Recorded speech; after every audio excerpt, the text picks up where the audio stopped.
আজকে করব ডিম দিয়ে মুসুরির ডাল। তার জন্য কড়াইটা করছি, গ্যাসটা জ্বেলে নিলাম।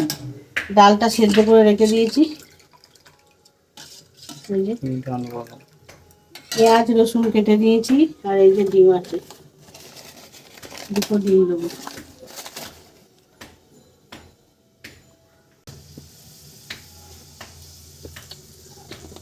পাঁচফোড়ন দিয়ে দিলাম,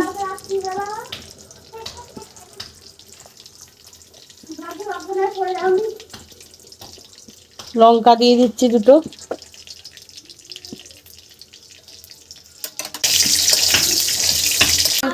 এবার দিয়ে দিচ্ছি পেঁয়াজ। রসুনটাকে কুচি কুচি করে কেটে নিয়েছি, আর পেঁয়াজ কেটে নিয়েছি।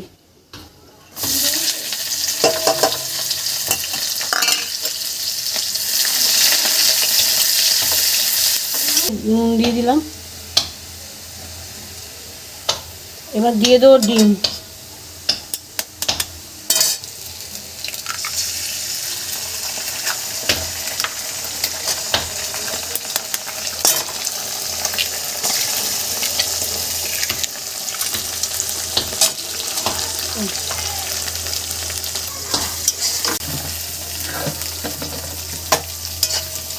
এরকম করে পেঁয়াজটা ভেজে ডিমটা ভেজে নেবেন।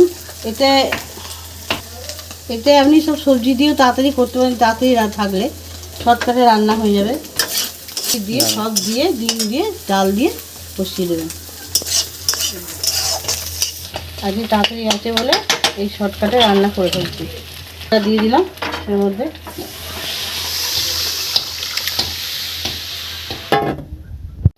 একটু গরম মশলা দিয়ে দিচ্ছি,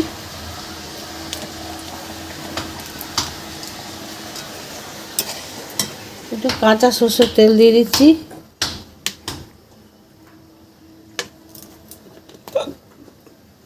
দিয়ে নামিয়ে দিচ্ছি। এই গ্যাস অফ করে দেবেন, হয়ে গেছে। আপনারা যদি তাড়াতাড়ি থাকে তাই এরকমভাবে ডাল করে ভাত খেতে পারেন, আর কিছু লাগবে না এতে। এটা যদি ভালো লাগে তাহলে লাইক ও সাবস্ক্রাইব করে দেবেন।